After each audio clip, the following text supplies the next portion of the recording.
Speaking of struggles, one item that is a big on your agenda is healthcare and rising prices of prescription medications.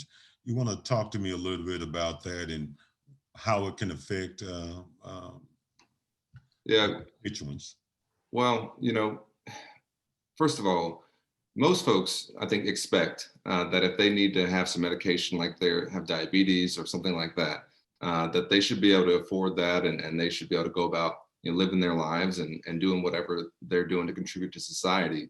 But right now, about 1 in 4 Americans have to ration their insulin if you're a diabetic, and that's something that you really can't ration. You're not supposed to. It's to keep you alive.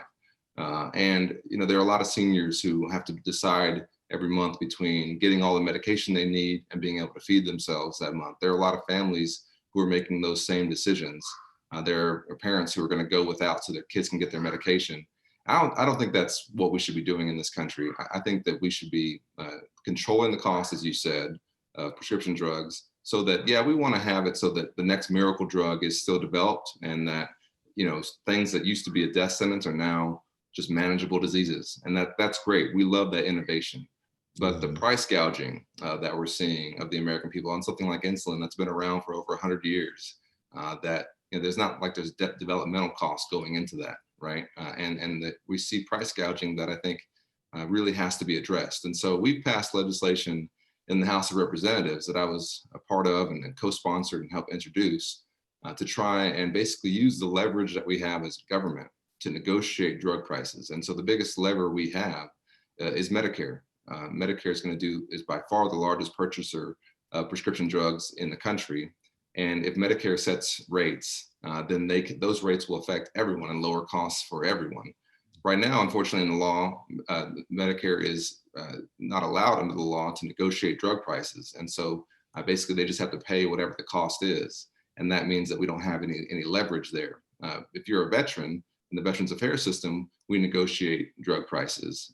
We do this in a lot of other areas, but just not doing it for the Medicare system. And so this is something that we've recognized that we can get done. Right now, we don't have folks in the Senate enough to join us, and we don't have a president who's made this a priority. But I'm confident that with the President Joe Biden, and hopefully with a different Senate in the next Congress, that we'll be able to pass this and really help folks who are struggling save a lot of money.